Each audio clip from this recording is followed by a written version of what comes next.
for our continuation of reading the Bible through the year 2024 from the English Standard Version of the Bible by Crossways Publishing, a division of Good News Publishing of Wheaton, Illinois, a reading of 2 Samuel chapters 4 through 6.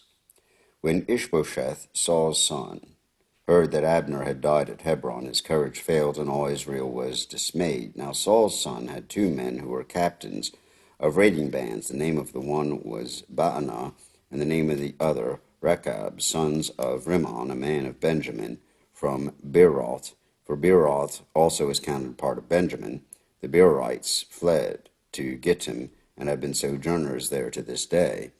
Jonathan, the son of Saul, had a son who was crippled in his feet. He was 5 years old when the news about Saul and Jonathan came from Jezreel, and his nurse took him up and fled. As she fled in her haste, he fell and became lame, and his name was Mephibosheth. Now the sons of Rimmon, the Beerite, Rechab and Baanah, set out, and about the heat of the day they came to the house of Ishbosheth, as he was taking his noonday rest. And they came into the midst of the house, as if to get wheat, and they stabbed him in the stomach. Then Rechab and Baanah his brother escaped. When they came into the house, as he lay on his bed in his bedroom, they struck him and put him to death and beheaded him. They took his head and went by the way of the Arabah all night, and brought the head of Ishbosheth to David at Hebron. And they said to the king, "Here is the head of Ishbosheth, the son of Saul your enemy, who sought your life. The Lord has avenged my lord the king this day on Saul and on his offspring." But David answered Rechab and Baanah his brother, the sons of Rimmon the Beerothite, "As the Lord lives, who has redeemed my life out of every adversity, when one told me, 'Behold, Saul is dead,' and thought that he was bringing good news, I seized him and killed him at Ziklag, which was the reward I gave him for the news. How much more, when wicked men have killed a righteous man in his own house on his bed, shall I not now require his blood at your hand and destroy you from the earth?" And David commanded his young men, and they killed them, and cut off their hands and feet, and hanged them beside the pool at Hebron. But they took the head of Ishbosheth, and buried it in the tomb of Abner at Hebron. Then all the tribes of Israel came to David at Hebron, and said, "Behold, we are your bone and flesh. In times past, when Saul was king over us, it was you who led out and brought in Israel. And the Lord said to you, 'You shall be shepherd of my people Israel, and you shall be prince over Israel.' So all the elders of Israel came to the king at Hebron, and King David made a covenant with them at Hebron before the Lord. And they anointed David king over Israel. David was 30 years old when he began to reign, and he reigned 40 years. At Hebron he reigned over Judah 7 years and 6 months, and at Jerusalem he reigned over all Israel and Judah 33 years.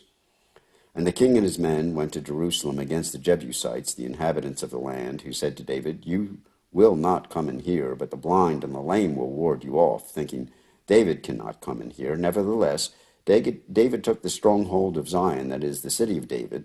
And David said on that day, "Whoever would strike the Jebusites, let him get up the water shaft to attack the lame and the blind, who are hated by David's soul. Therefore it is said, 'The blind and the lame shall not come into the house.'" And David lived in the stronghold, and called it the city of David. And David built the city all around, from the Millo inward. And David became greater and greater, for the Lord God of hosts was with him.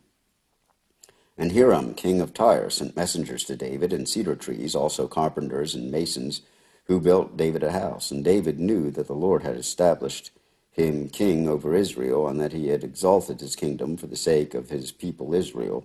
And David took more concubines and wives from Jerusalem after he came from Hebron, and more sons and daughters were born to David.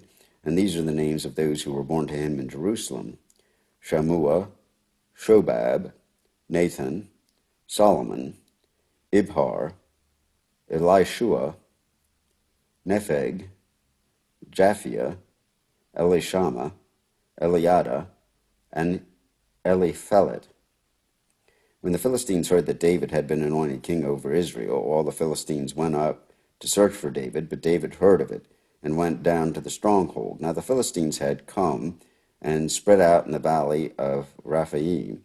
And David inquired of the Lord, "Shall I go up against the Philistines? Will you give them into my hand?" And the Lord said to David, Go up, for I will certainly give the Philistines into your hand.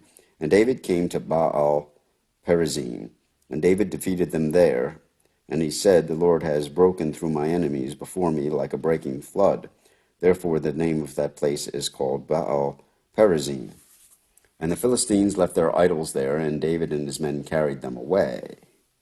And the Philistines came up yet again, and spread out in the valley of Rephaim. And when David inquired of the Lord, he said, You shall not go up, go round to their rear, and come against them opposite the balsam trees. And when you hear the sound of the marching in the tops of the balsam trees, then rouse yourself, for then the Lord has gone out before you to strike down the army of the Philistines. And David did as the Lord commanded him, and struck down the Philistines from Geba to Gezer. David again gathered all the chosen men of Israel, 30,000, and David arose and went with all the people who were with him from Baal-Judah to bring up from there the ark of God, which is called by the name of the Lord of hosts, who sits enthroned on the cherubim.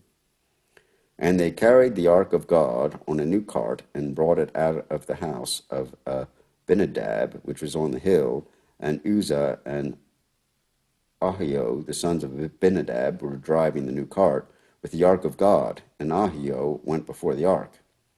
And David and all the house of Israel were celebrating before the Lord with songs and lyres and harps and tambourines and castanets and cymbals. And when they came to the threshing floor of Nacon, Uzzah put out his hand to the ark of God and took hold of it, for the oxen stumbled. And the anger of the Lord was kindled against Uzzah, and God struck him down there because of his error, and he died there beside the ark of God. And David was angry because the Lord had broken out against Uzzah, and that place is called Perez Uzzah to this day. And David was afraid of the Lord that day, and he said, How can the ark of the Lord come to me? So David was not willing to take the ark of the Lord into the city of David, but David took it aside to the house of Obed-Edom the Gittite. And the ark of the Lord remained in the house of Obed-Edom the Gittite 3 months, and the Lord blessed Obed-Edom and all his household.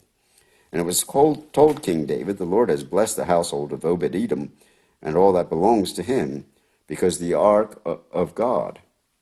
So David went and brought up the ark of God from the house of Obed-Edom to the city of David with rejoicing. And when those who brought the ark of the Lord had gone 6 steps, he sacrificed an ox and a fattened animal. And David danced before the Lord with all his might. And David was wearing a linen ephod. So David and all the house of Israel brought up the ark of the Lord with shouting and with the sound of the horn. As the ark of the Lord came into the city of David, Michal, this daughter of Saul, looked out of the window and saw King David leaping and dancing before the Lord, and she despised him in her heart. And they brought in the ark of the Lord and set it in its place inside the tent that David had pitched for it. And David offered burnt offerings and peace offerings before the Lord. And when David had finished offering the burnt offerings and the peace offerings, he blessed the people in the name of the Lord of hosts, and distributed among all the people, the whole multitude of Israel, both men and women, a cake of bread, a portion of meat, and a cake of raisins to each one. Then all the people departed, each to his house. And David returned to bless his household, but Michal, the daughter of Saul, came out to meet David and said, How the king of Israel honored himself today, uncovering himself today before the eyes of his servants, female servants, as one of the vulgar fellows shamelessly uncovers himself. And David said to Michal, It was before the Lord who chose me above your father and above all his house to appoint me as prince over Israel, the people of the Lord. And I will celebrate before the Lord.